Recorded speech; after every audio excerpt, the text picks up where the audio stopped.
All right, welcome to episode 8 of The Journey here at Ridgecrest. This is Broxton Gannon. I am joined by Auburn Shepherd, Lance Griffin, and Chase Falk. Chase, you're over there in your hoodie today, and you've been kind of quiet this morning as we get ready to record. Yeah, just getting ready for the episode here and the winter storm that's coming. So we had a little, fun as we tried to start this episode and then had to restart it. So I'm just trying to stay in my spot and do what I'm supposed to do. And well, I just want everybody to know you'll never hear that behind the scenes content. I was all for posting it, but Auburn ruined it. It was just a slow start. We can't have that. We want the people to be engaged from the jump. We don't want them to cut it off after 30 seconds. Okay. All right. Well, so what's going on in the last week? Last week we talked about what did we talk about? Capitalizing on moments that the Holy Spirit gives you an opportunity to help someone. Should you help someone? The different scenarios that means. There might be some of that with, Snowmageddon this week. So if it comes like it's supposed to, it will be Snowmageddon. So what do we do? But if it snows like they say it's going to snow, I'm going to just be at my house. Well, that is the plan. Yeah. Does anybody have a four-wheeler? Like if we get in our Chipper Jones, Freddie Freeman situation, I mean, we can't claim Freddie anymore, but yeah, we don't like to talk about Freddie Freeman. But I mean, if somebody gets stranded, who's the first person you're going to call? Like if you've run out of essentials and you need to get somewhere. Jared might not answer the phone though. He might not, but he knows a guy. I guarantee you. There was one time, this was at Christmas now. Chase had lined up a horse and buggy ride. And I don't know, what was it? The guy got sick or something happened. During COVID. During COVID. And he wasn't going to make it. And it was, 2-3 days before? The day of. This was a Wednesday night youth event for that night. And the guy calls me at 9 or 10 o'clock and says, "Hey, I have COVID. There's no way I can come tonight with the horse and carriage." And I was like, that was our main attraction. Right. You're for the kids, we have been promoting horse and carriage rides, snow, which we had snow and still can have snow. But he's can't be there. And so who do we call? Auburn. Jared Tyree. I texted Auburn man, we're in a bind here. And so I called Jared. Jared's like, "Oh, it just so happens I'm at lunch right now with somebody that I can get a horse and carriage from. Let me talk to him when we finish lunch and I'll call you back." And sure enough, he calls me back 1 or 2 o'clock. And he's like, "Got it lined up. We'll be there at this time at this place." And it was actually better than it was with the other horse and carriage. So when in doubt. Jared is a good person to know. Should we list his phone number here on the... No, we're not going to list it, but hey, check your new directory. If you don't know Jared Tyree, you can see his picture and get a face with a name. So I'm calling Jared Tyree, but I'm hoping that I'm just at my house chilling and not doing anything. I shouldn't, Lord willing, I shouldn't have any reason to be stranded. Y'all go get milk? Well, I mean, we don't really drink milk anymore, but... Milk and bread. Okay, let me ask this question. So why do you get milk and bread? No particular reason other than it's just tradition because it's, honestly, that's not essential. Either one, really. Well, that's what I'm thinking. I'm because the bread's not, what's the bread going to do for you if you don't have anything to eat with the bread? Ravioli and ramen, pretty much, are the essentials, aren't they? During a crisis. Would you eat the ramen uncooked? If you have no power, you can do the ravioli cold. It may not be the best, but you can get the nutrients. I didn't think about that. But my thing, with the milk, if you lose power and that sucker sits in the fridge and it goes you bad, can just stick it outside. It's going to be cold. It's going to be about as cold as your fridge. I just think it was interesting. I was sitting there thinking the other day when they were like, "All right, it's time to go get milk and bread," and I'm just had this thought, why milk and bread and eggs? People go crazy about buying eggs, but it's you're not supposed to eat a raw egg. So depends on who you ask. If you have no power, what are you going to do with that egg? What are you going to do with the egg? Take it over the fire, man. I'm saying, going to build a fire. I got a couple sticks in my backyard. I've been saving for a reason, huh? Oh, another quick side story that happened between last week and this week. So had a major experience of splitting wood this past Friday on my off day. Wow. Yeah. First time? I mean, no, I've split wood before, but not like this. This was intense. Went to help my grandfather. He said we're going to split some wood. I'm thinking, like steering wheel size, like limbs or, trees. His splitting wood to fill up the little shed in his backyard, splitting wood? Yeah. For Snowmageddon? You were there all day. I was there all day. I texted my parents. It was like 6:30, and I just stacked the last piece of wood in my shed that I got out of the deal, and I'd been working since like 9 o'clock that morning. So 9 to 6:30. Were you on sore? Friday. Yes, and I almost passed out. Did y'all have a log splitter? Yeah. That's why I almost passed out. I don't know. There was some fumes coming out of that log splitter, and man, I've never felt this way before. But I literally was sitting there thinking, I'm out here with my grandfather. I don't even know if he has his phone or even knows how to do something right now. But I'm about to fall out, and I'm going to be stranded out here. It was just gas. It did a work on me, man. I was struggling. It took me a good hour and a half to recover. So, anyways, got some wood ready for the fire. Do y'all have fireplaces? I mean, I guess you have a wood fireplace. Wood fireplace. You got a wood fireplace, Lance? No, I grew up. My grandmother had one and heated the whole house. I mean, otherwise there was maybe a space heater, but that was basically how the house got heated. Broxton, you got a... Our house is too new for that kind of thing. I wish we did. We don't have a fireplace either. Now, my parents do. And my mom called yesterday and said that my dad was measuring out tarps in case the power went out. He could take the tarps and put them around the column so that he could keep all the heat in one area if they needed to. We love our fireplace, man. It's funny because like we'll make a fire.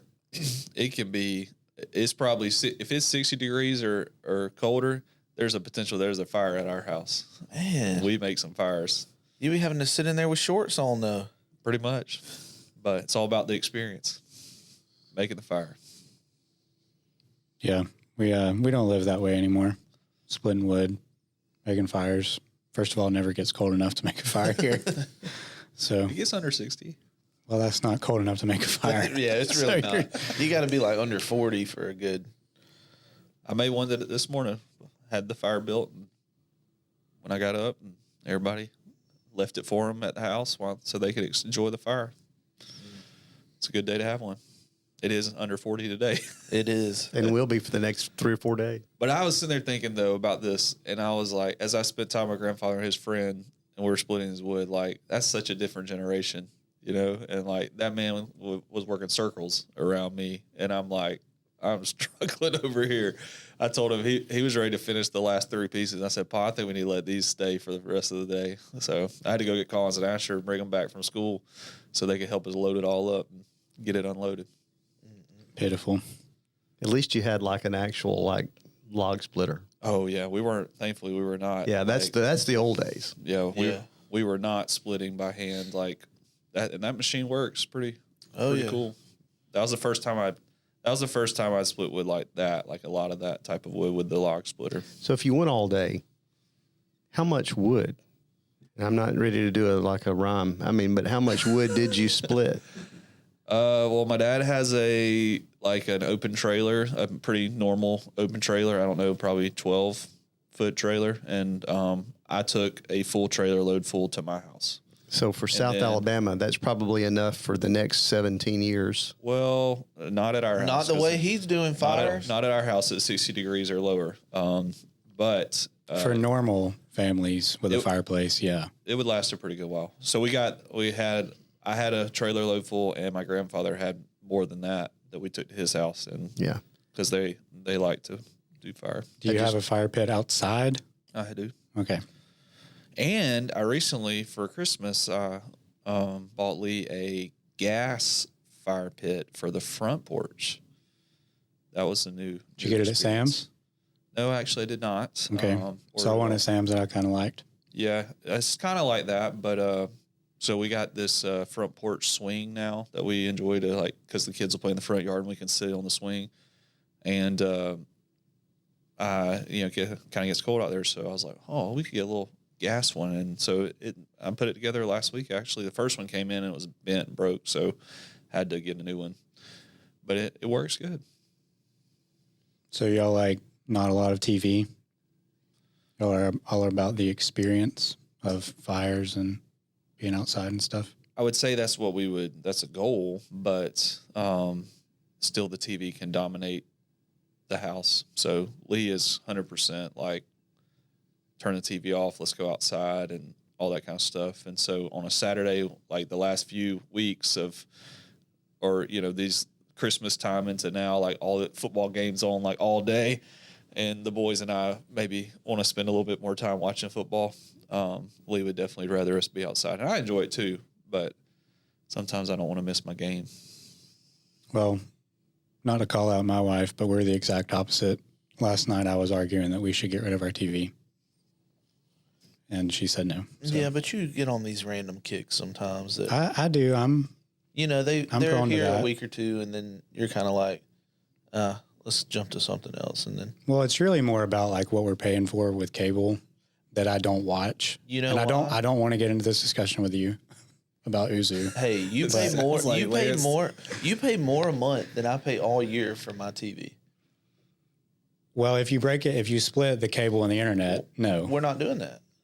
Well, just how much is your cable and internet? If you don't, 168. Okay, the Spectrum. But in March we lose one of the promotional discounts, so it's going to go up $35 again, call them back. Well, let's just say my cable and internet is $70 a month. Who do you have? I have Spectrum Internet. Okay. And I have Uzu TV. I'm not $130 a year for Uzu TV. You get every sporting event. Is that legal? No, it's not. It says on their website, 100% legal. If you have to put it on the website. No, it has not been taken down. It's been up for years. It's not like any of those random streaming services where you like watch all these illegal UFC fights. It's legit. It's legit. I'm watching Bally Sports. I'm getting home and away broadcast. I mean, it's $130 a year. Now, hey, to each their own. I'm not suggesting this isn't for everybody. This isn't the life for everybody, Broxton. So it may not work for you, but it works for my home. I was looking up on their homepage.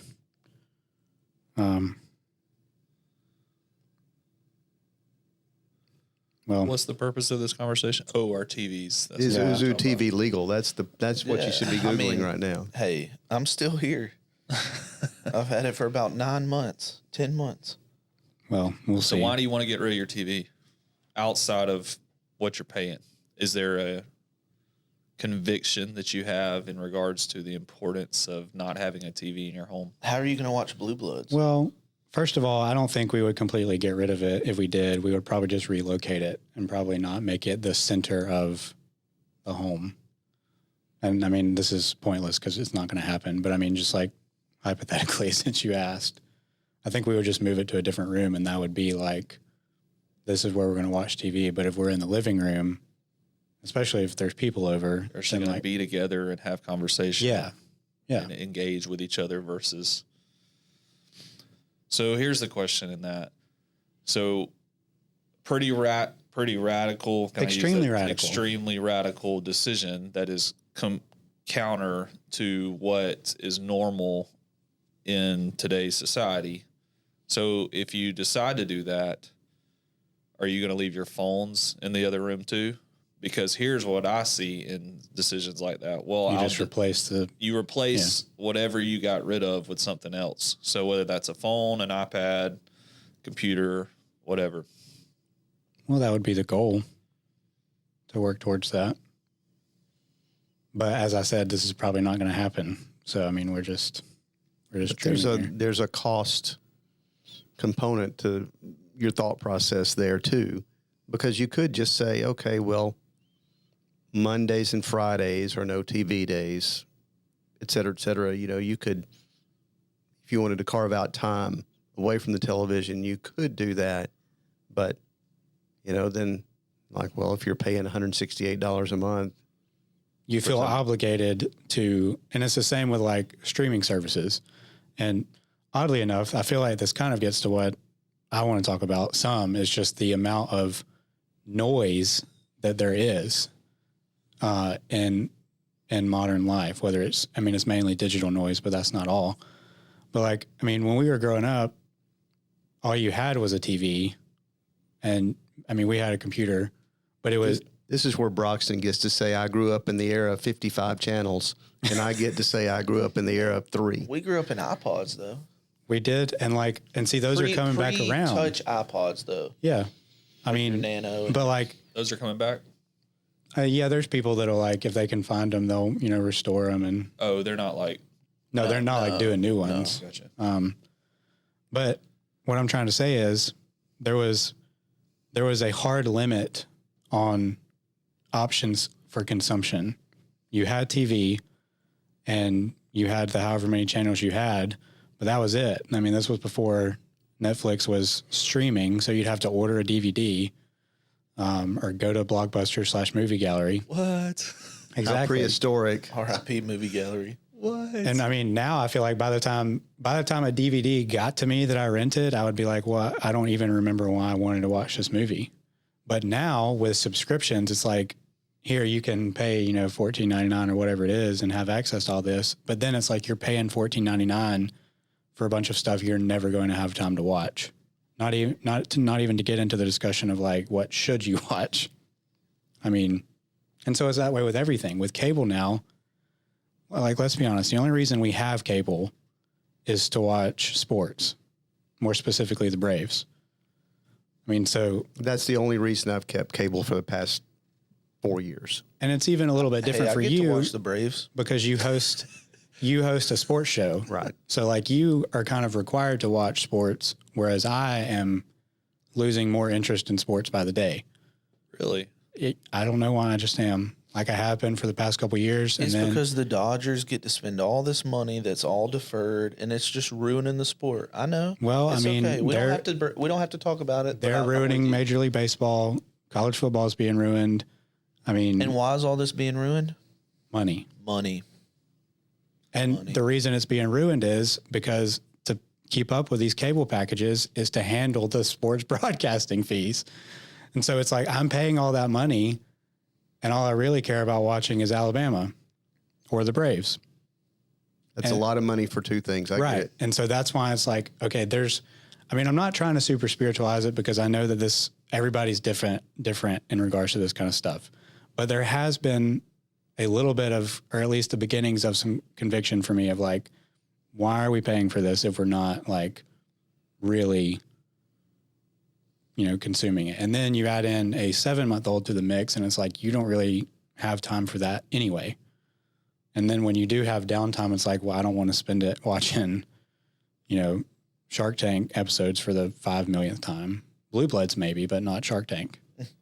How do you think life would be different if we were in the era, like life was exactly the same, no TVs, and at night you just sat around a radio and listened to whatever it may be?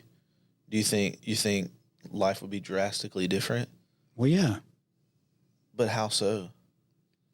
I mean, you're obviously you're not seeing it, but it like I heard something the other day that was talking about the invention of the light bulb and how life for us has been dramatically changed since the invention of the light bulb, because God intended the day to guide our consumption of life, of work, of rest, so when the light bulb was invented, then man was able to stay up later or to engage in things after the sun went down. And man worked at night. Right. And so like now that the light bulb is invented and now we have the ability to stay up until late, like our lives as we know it are so drastically different than maybe even God intended them to be, because of we're engaging in stuff for more so longer, I guess, is probably what the point of that was, like where God intended when the sun went down that we began a process of rest and lack of engagement with things. And so I thought that was kind of interesting. Well, and it gives it's the same kind of deal as with the amount of options to watch or listen to or read. If you can work at any time of day and you can work anywhere, like, I mean, we all have laptops so we can, take home and do work at home if we need to. And part of that was driven by like during COVID, like we might have to work at home, but now it's kind of like, well, is it good to bring that into your home if you don't have to? I'll say it's a whole lot freer to me when I leave this place and leave my backpack here. Absolutely. Yeah. I'll say for me, I try to not do any work at home. Yeah. Like, obviously, if somebody calls or somebody texts, like, you answer, but there's a difference in, like, oh, well, I'm just, like, not going to finish this up and I'm going to do it later at home, to me. Whereas, like, for Samantha, teaching school is a little harder because she has to come home and grade. And I would say it's probably harder for her to do that because of the fact of, like, well, he doesn't have to sit over here and do any work. So, you know what I mean? Like, if we were both doing something, it'd be a lot easier for her to do that as well. Whereas, like, if just one person's doing it, you know, the lack of motivation would obviously be there to not do it. But I think that is hard, you know? When, I don't remember the name of the principle, but there's this idea of, like, work expanding to fit the time that you have allowed for it. So, I mean, there have been times like I hate to be this way, but this week's probably going to be one of them if we're going to miss 2 or 3 days at the office, like that, I can just do that on Friday, even though it's my off day. It's just a few little things, but there was more that things came up at work. And so, like, I just didn't get to stuff. Well, I can just do that on Friday. And I can, but it's like, is that defeating the purpose of not being at work? You know what I mean? Yeah, I think there are times where I have stuff that I need to do, and, like, I know Samantha likes to go to coffee shops, so I'll be like, hey, let's just go, you know, to a coffee shop. Now, I don't do this a ton, but, like, if I need to work on something, I know if we go, she'll more than likely work on something too.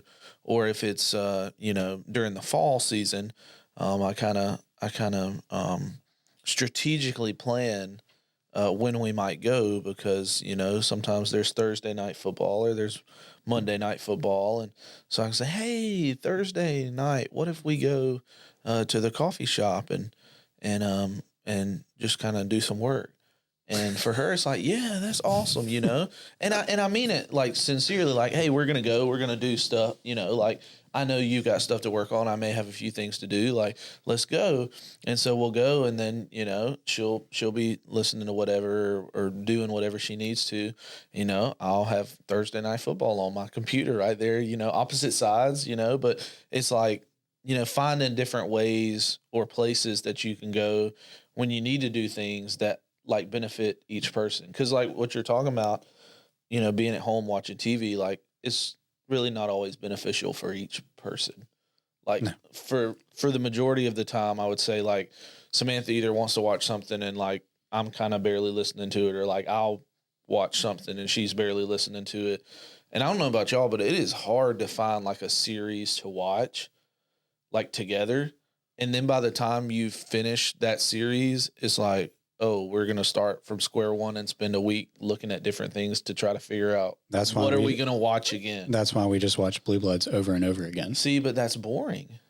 Yeah, I'm not bored. Yeah, we just finished the series at our house, and it's like, what are we going to do now? Yeah.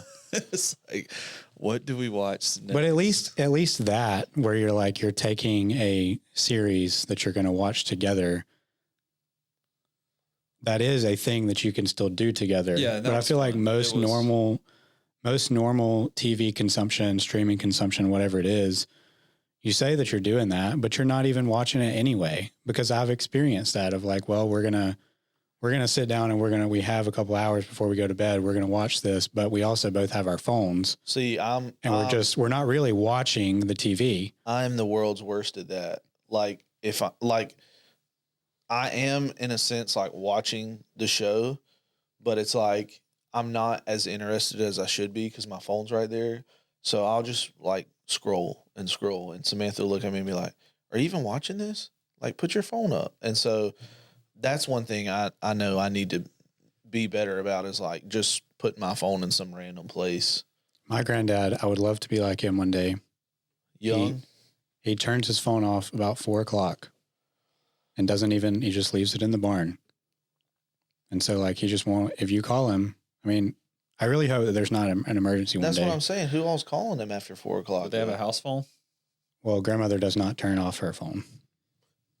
And if you know my grandmother, that would probably make sense. But I mean, so technically if you need them, you can get them. But as far as like contacting him directly, you're going to have to go through a gatekeeper.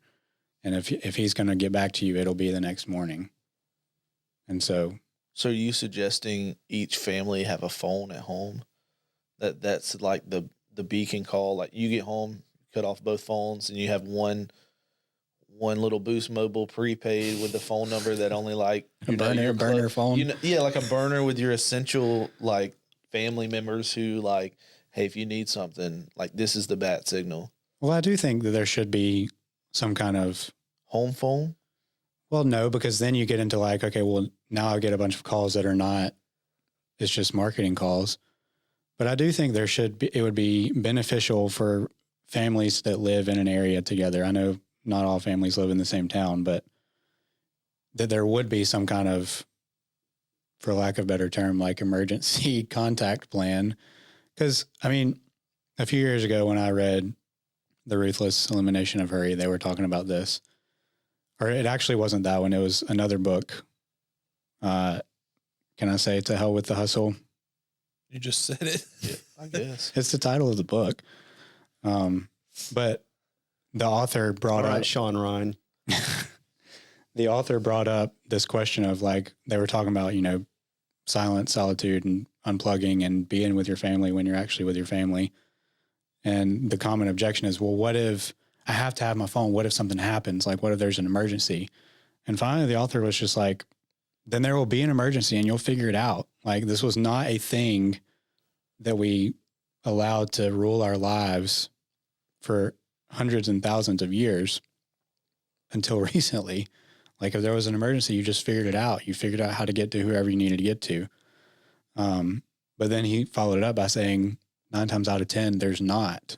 So you're allowing all the negative of being tethered to that for the 0.1% chance that something might happen. So you're dealing with bigger, I mean, the whole conversation here is a bigger question mark and conviction past. TV I really just want to know if y'all watch TV at home.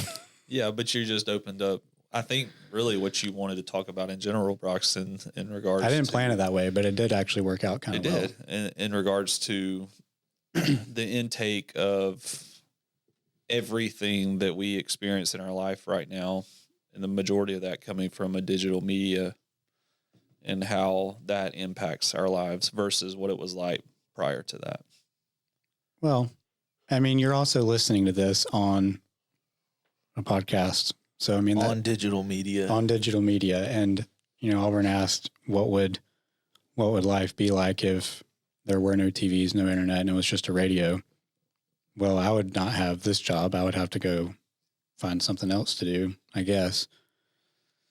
But I don't know. I think there's a lot of trends going on there with this kind of stuff. And you have to, like Auburn said, you have to be very careful to not fall into just a trend of, oh, I'm going to get rid of this. Because, I mean, I've seen some pastors that did this a few years ago, and now, they were talking about, like, I'm going to do away with my Apple Watch because it's just constant notifications and all this kind of stuff. And now he's preaching with an Apple Watch again. And it's like, maybe you just figured out how to manage it, and that's fine. There's nothing wrong with your Apple Watch. But it's this whole idea of being discipled by the internet. And it's a very weird topic for me because, in one sense, that is what my job is, and that is what we're trying to do here with this podcast. But I was listening to a podcast a few weeks ago that I sent to y'all, and 2 of you listened to it.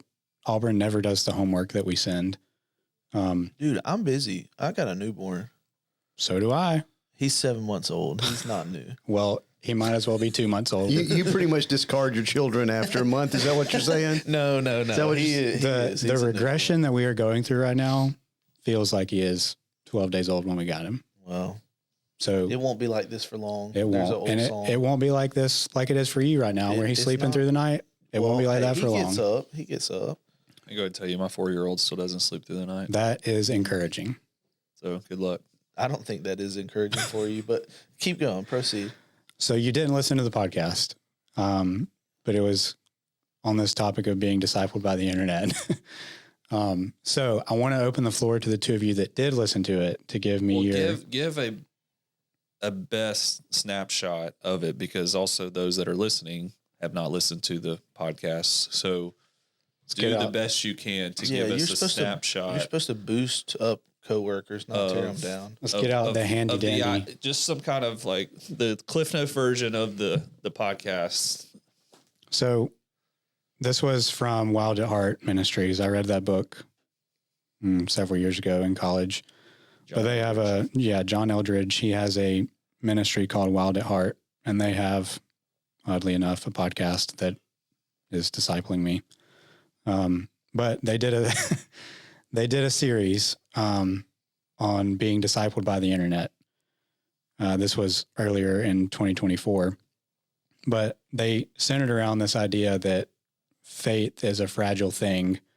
And a lot of what our pastor's been talking about, being faithful in the new year, it's the same kind of stuff of, are we prepared to walk as a church, to walk through the things that we're going to have to walk through, the things that are going to come culturally, stuff like that. And so they talked about this idea that faith is fragile.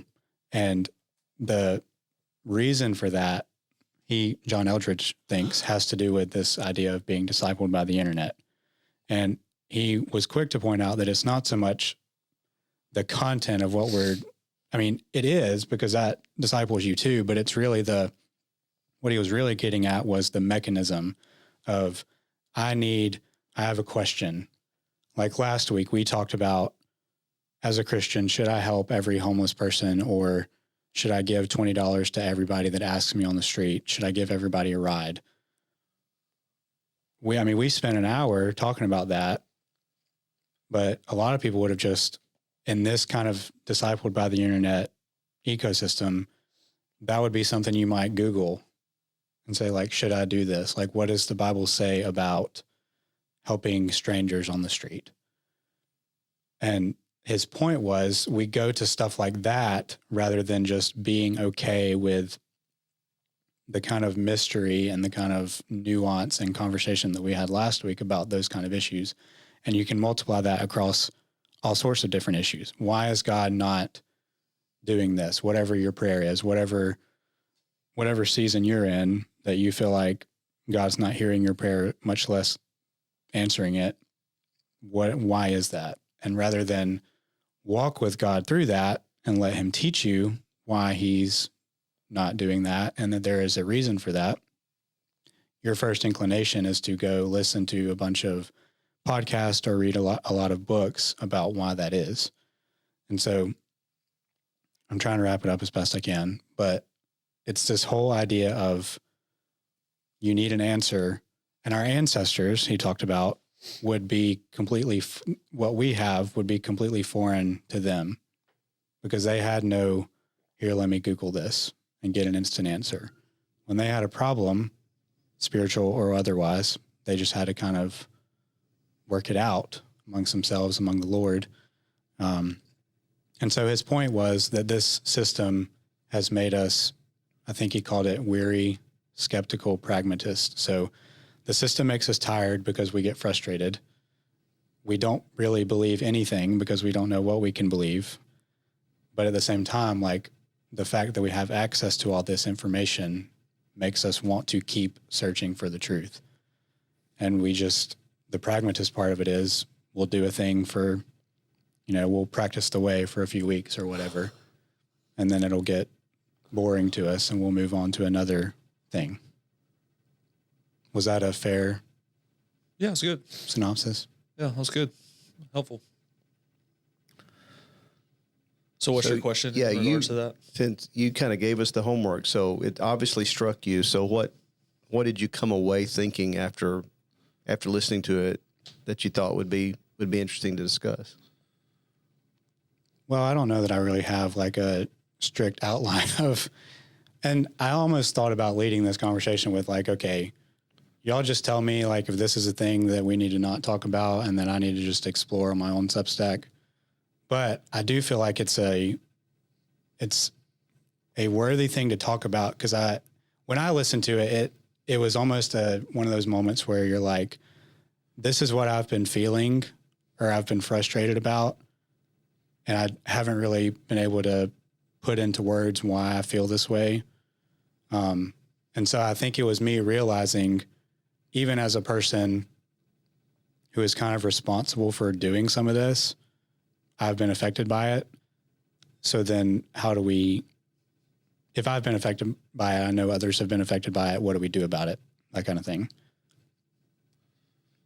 I think for me, just initially, as I have listened to some of their stuff and read some different things from them and others that are similar in where God has led them to, is first off, like the reality of, yes, what the internet, what media, what our phones, what our TVs, really what they've done to us. And first off, trying to be mindful of that. I mean, we've kind of already talked about that a little bit, of just like Auburn mentioning, what would it have been like if it was just a radio? Well, I think we would all agree that life would have been simpler and, in some ways, but also the good that we have right now and all that we have through media is also such a positive thing. I mean, there's things that we get to, maybe 2 days before or 3 days before now know that there's snow coming, like there's some things that are ways to prepare for things and stuff like that. So,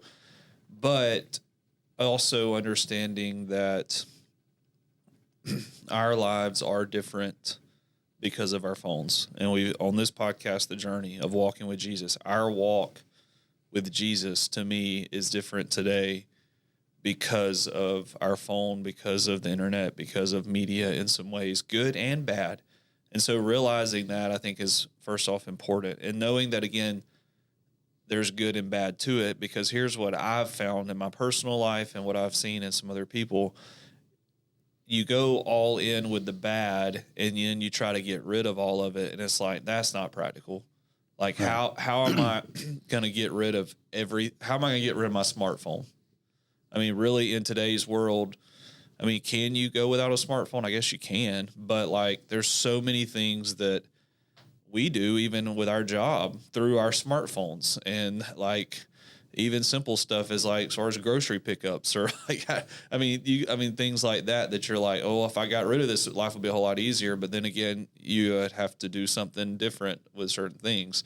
So the not going to the extremes on either side, but initially understanding the reality of what is happening to your life because of it. And I think that's a start, because I think a lot of people just get caught up in the routine of everyday life and the pull of the world, and they don't even realize that there is a side of that is not always the best. And you got to be careful with that. So initially just recognizing my life is being impacted by what I'm allowing into me.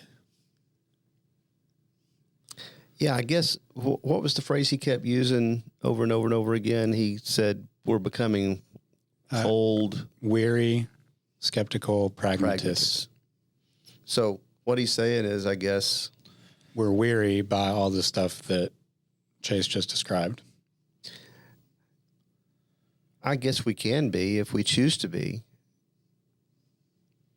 But I think it all comes down to what is the best way to determine what is true, I think, is what he was getting at. And that when you come to a dilemma or you come to something that you don't quite know, the very first thing that you're going to do is crowdsource it online.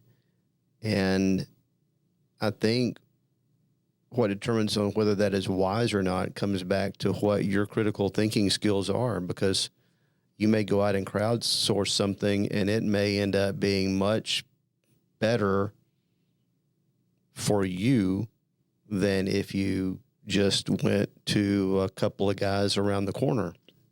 Maybe they offer better information, or maybe they don't. But what's going to be the determining factor is whether you're equipped to be able to take that information and do something with it, which to me begs the bigger question for people that have only been discipled by the internet. Do they know the difference? Yeah. And I don't know the answer to that, because I think some people can use it wisely, and I think some people don't know how to use it, which goes back to the tongue, I suppose, because we talk about whether social media is good or not, and basically social media is an extension of the tongue, and we can use our tongue wisely and we can use our tongue sinfully, and I think it comes back to the individual choices that we make. Are they wise, or are they ungodly? So I don't necessarily see it as the problem that he seemed to see it, although I can understand why it can be, because it certainly can be, but so can anything else. I think that's the thing of trying to, and you and I talked a little bit about this outside of this setting, I think, but like, it's very important to personally decide, how am I being influenced right by the things that I am allowing into my life?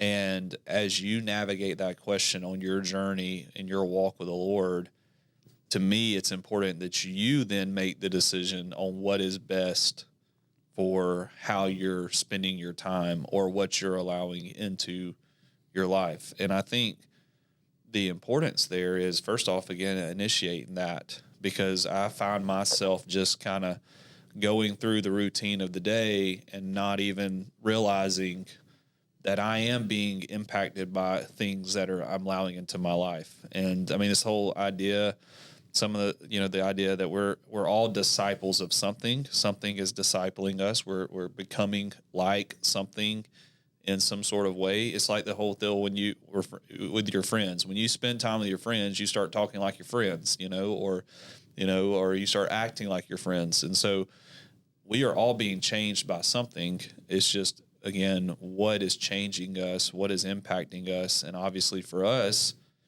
when we talk about the journey of walking with Jesus, we need to navigate through, are the things I'm allowing into my life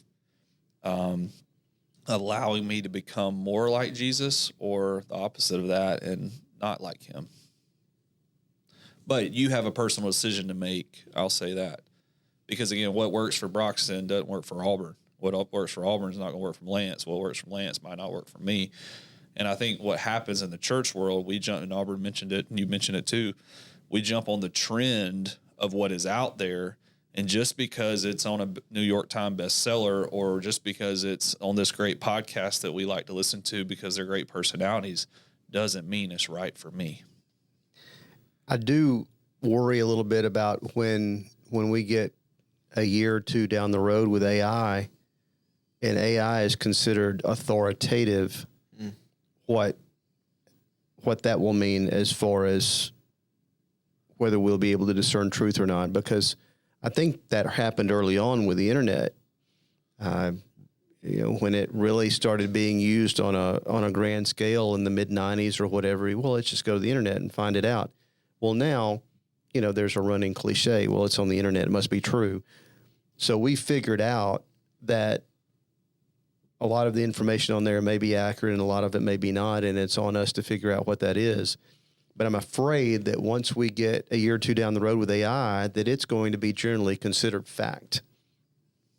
And I do worry that if we allow that to be our source for the decisions that we make, the things that we want to know whether they're true or not, I do worry about that, because I think we're not terribly far away from AI teaching our kids, AI running so many parts of our lives that could be problematic down the road. Well, you already see that with the way that, just the example we used of, like, if I have a question, I'm going to Google it. Well, Google, these other search engines, the quality of the search results has been degrading for years. Yeah. And I'm not sure if that is I'm not sure why that is. If that's just because like people figured out SEO, search engine optimization, and then just started hacking that rather than actually being helpful in the content they put on the internet.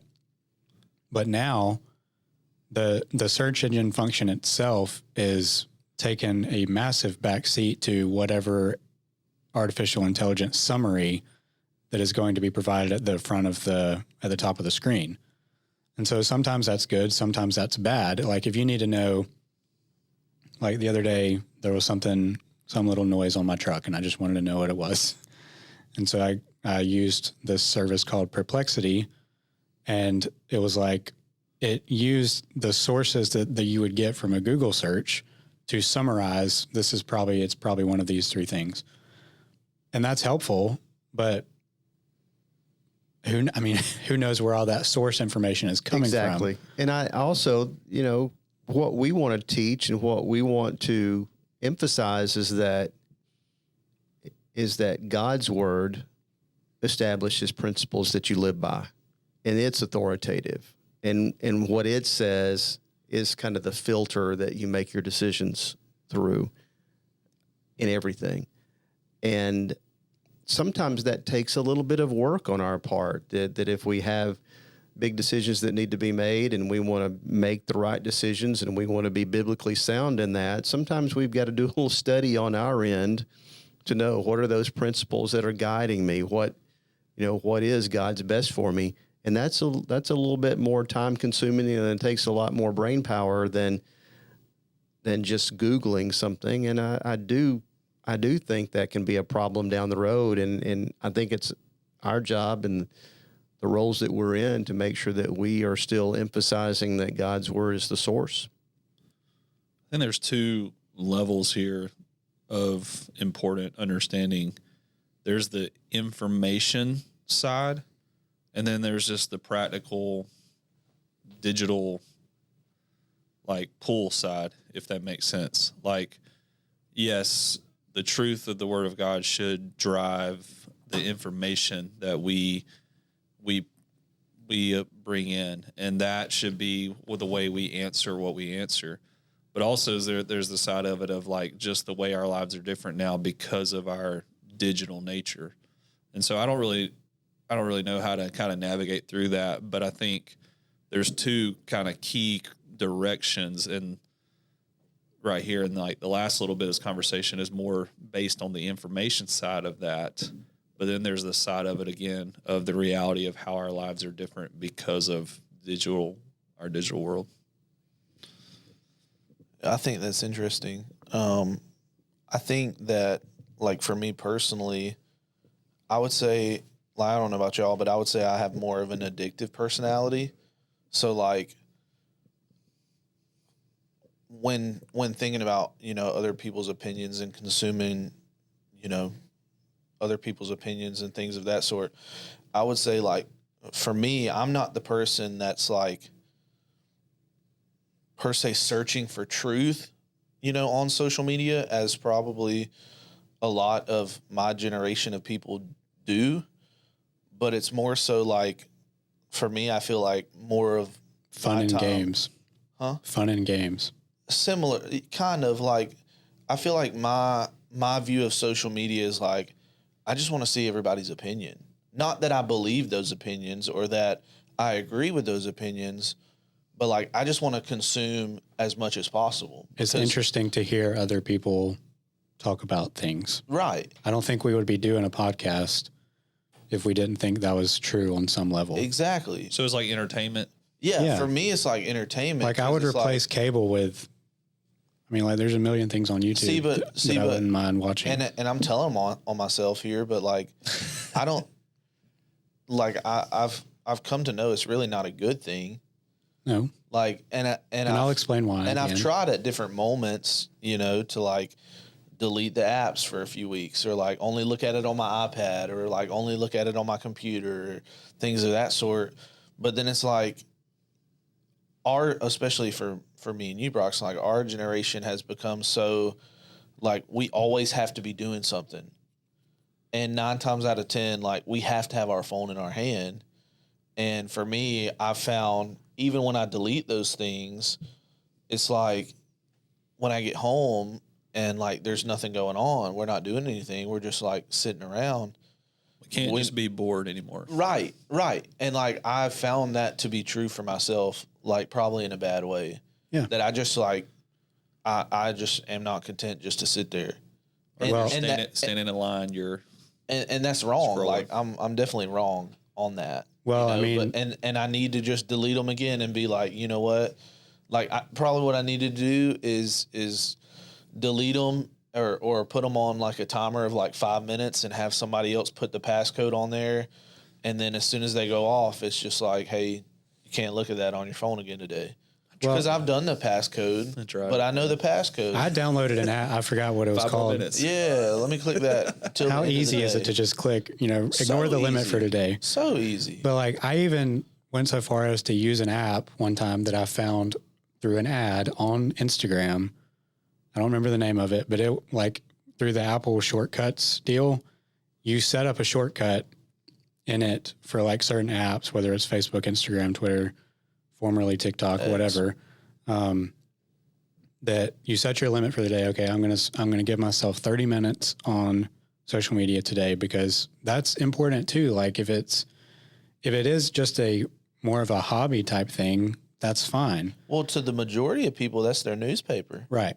I mean, which is a problem. Yeah. But yes, correct.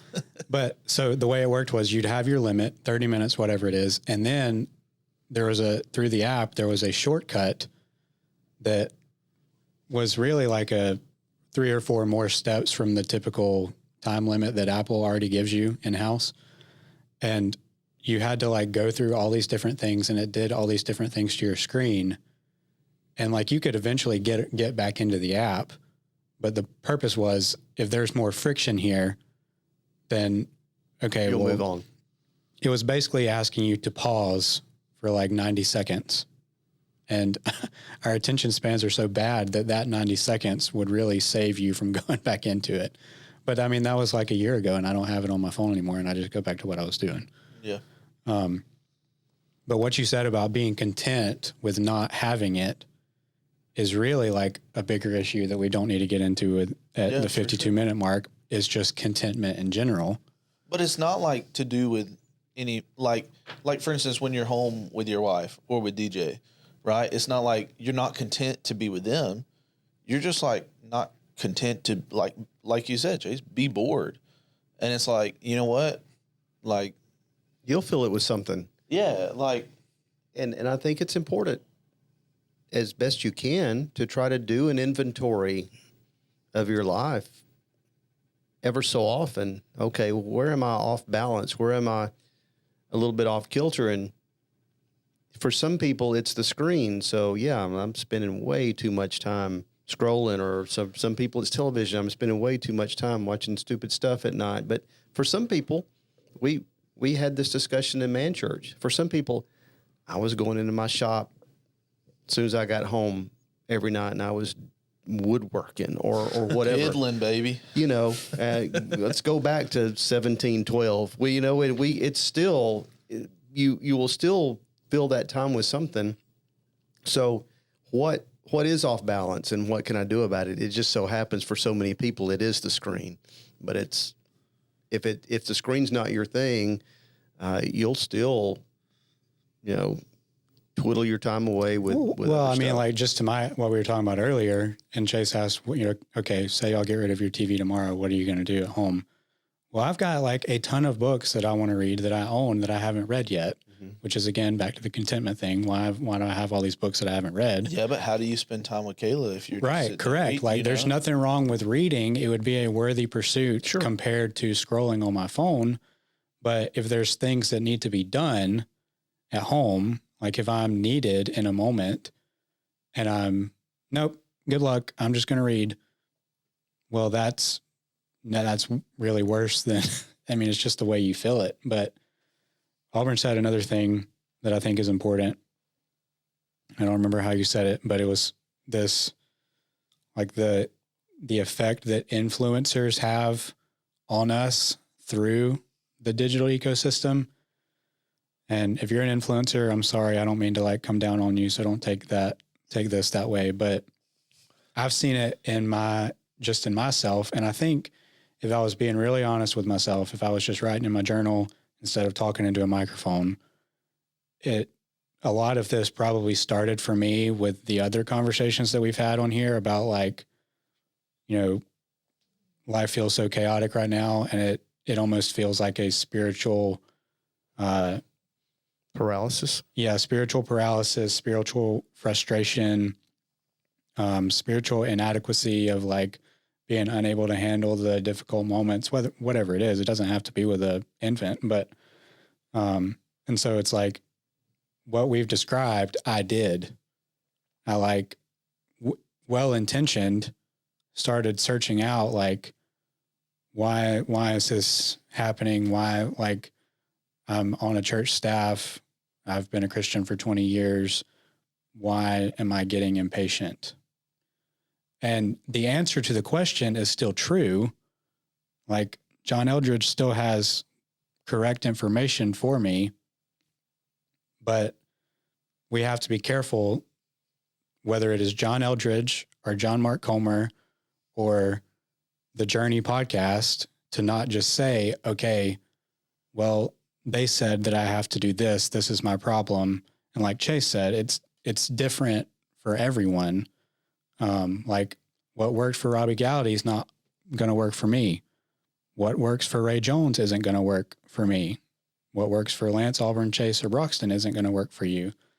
But even well-meaning Christians who are seeking to use digital means to do this, which is like my job, I can't place a burden on you that Christ didn't place on you.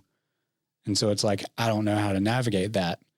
But what happens is, this is the other thing I said in the podcast and we'll wrap up, but when we have these problems, and I was at this place of, if I have a problem or I have an answer that I need from God, if he's not answering and I'm doing this, this, and this, then that must mean there's something wrong with me, or something wrong with the way I'm praying, something wrong with my entire belief system. Like, should I even be Baptist?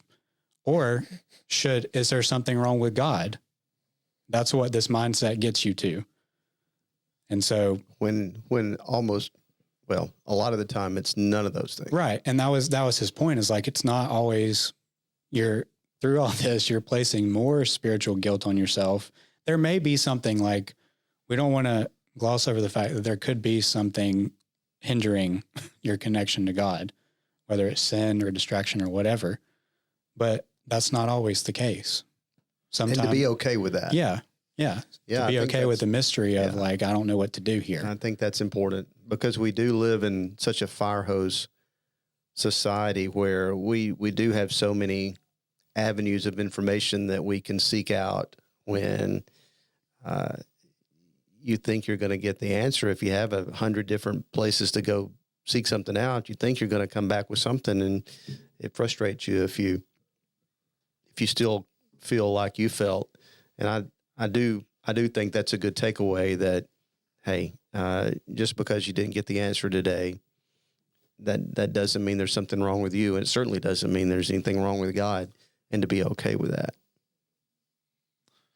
And I think that the importance here too is that all of these digital opportunities that you're listening to, or books that you're reading, or sermons that you're bringing, obviously they're not bad. We're not saying that they're bad, but it's, again, like, just because it is being said through a certain situation doesn't mean it has to be right for you. I mean, I don't mean that, like, obviously if it's from the word, it's right, and there's truth to that. But I think the important thing is, like Lance, you mentioned the inventory. It's just stepping back for a minute and really thinking, what am I allowing into my life? How is that transforming me? And then deciding, is that the wisest use of my time? Is that the wisest use of resources? Is that the wisest use of who God's calling me to be? And then Roxanne goes back to your decision for the TV.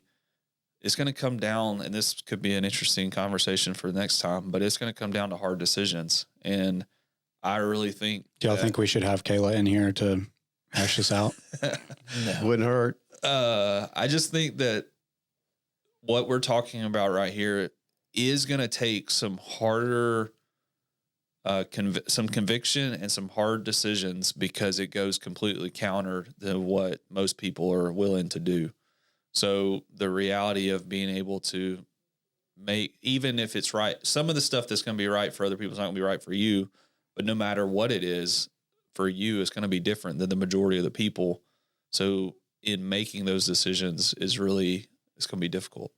Do you think it all comes down to our world today it's all first person view. It's all me. This is what I'm taking from this. This is what I'm going to do from what I've consumed. Whereas we probably need to have more of a 1,000-foot view of, okay, I've listened to this. I've read this. I've heard this, especially in Christian world of things you're consuming. And instead of looking at it as, oh, well, this person said this, so this is 100% true, because that's what our generation does, is they take the first thing they hear is truth, and until they hear something other, that's truth. Well, that's not real. And truth. usually this is how deconstruction happens. Right. Is you're raised in a well-meaning, Bible-believing evangelical church and a family that is the same, and you grow up and your faith starts becoming your own a little bit, but then you see things that don't line up with what you were raised with. You see the people that raised you being normal people that are going to be sinful. And then you, rather than just acknowledging that people are sinful, you question the whole system. Yep. Right. And so when you're talking about our generation, what you mean is like, okay, well, I mean, I sent y'all a podcast the other day about fasting. We don't talk about fasting here, but that doesn't mean automatically that we're just everything that we do is wrong. I mean, there's always stuff that we could emphasize more. But there was one more thing. I know I was going to say. The other thing I talked about in this podcast, I saw myself in, again, there was like 4 episodes on this topic. And then they had a Q&A at the end. And it was like, one of the questions was like the logical question. Okay, so like, what do we do? Like what... You can hear all this and recognize that this is a problem. What am I supposed to do about it? And that's because we want, even when we acknowledge a problem and even when we acknowledge that there's not one set answer, we still want like a 5-step plan of what I'm supposed to do. So they were talking about like what made biblical figures like Daniel, what made Daniel's relationship with God different than what I am feeling. And it was as simple as like, well, I keep going back to Daniel met with God 3 times a day. And Daniel had none of the distraction level that we have. But it's hard, like Chase is saying, it's hard because it's going to require conviction and hard decisions. But to think that 15 to 20 minutes in the morning is enough to protect you from all this is kind of naive, I think.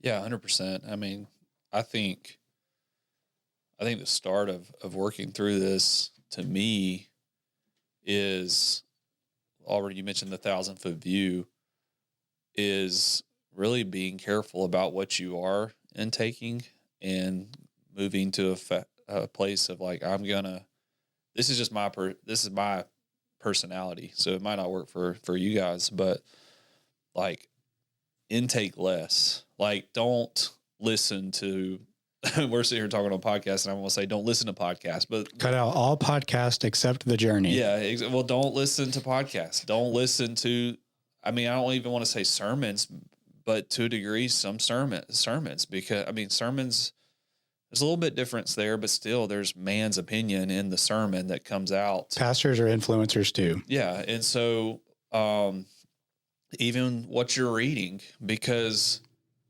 you are becoming like those things. And, between my time with the Lord and my time in his word and prayer and time with him, like, to me, and maybe it's just simple, maybe it's too simple, I don't know, but to me, that's the start of the answer of trying to navigate some of this for yourself is getting alone with God more than just your 15 minutes in the morning, and really letting him bring to light some of these things that you're becoming that's not really who he intended you to become. I think that's good. A wise man told me one time that you need to be careful who you listen to about different topics and different things, because you don't know the person's heart behind it. And I think that's important when we're consuming different information, whether it be, you know, in the Christian realm or just in the worldly realm, is to be mindful of what we're consuming and how we let it consume us. And be okay with the fact that even if you start this inventory and you say, okay, I am going to spend, you know, some time with God 3 times today instead of once, you're not going to get up the next day and all the problems be solved. Correct. Like, it's going to take. That's another part in that You're going to go through the journey. Well, that's another part of the podcast that's interesting. And some of the stuff that they've talked about is to remember one of the things that our phones have done is the instant gratification side of the world. And we think the same should fall in line with our walk with Jesus. And Aubrey, you just mentioned it. The journey is not an instant thing. And so just because you take serious your walk with the Lord today doesn't mean, yeah, Broxton, everything's going to be fixed tomorrow. No, it's the desire to just continue to take that next right step, that faithfulness that our pastors talked about throughout our day. Yeah, if I've been a Christian for 21 years now, and I'm just now realizing that this is a problem, I'm not going to say it's going to take 21 years to undo, but I mean, like, you see what I'm saying? Like, it doesn't happen automatically. So anyway, okay, well, I don't have any more topics for the next however many weeks. So I think you could keep talking on this for many weeks ahead. Maybe. You going to go home and listen to the podcast now, Auburn? Yeah, I listened to a little bit of it. I just didn't finish it. No, he's not, because he can't listen to other voices right now. Oh, yeah, I forgot. No podcast besides The Journey. Yeah. And Auburn likes Becoming Something, so he might listen to that. I do listen to that sometimes. Shout out, JP. Okay. All right. You got anything else to add? Lance has left the building for a collision center appointment. All good, man. All right. Well, thanks for listening to episode 8 of The Journey. Let us know your thoughts. You can comment here on Substack or email us at thejourney@rbcdothan.org. And also, now that we've been around for a little bit, we really need you to start leaving reviews of the podcast on your podcast platform of choice. It really helps us spread the word and influence more people on the internet. So thanks for listening.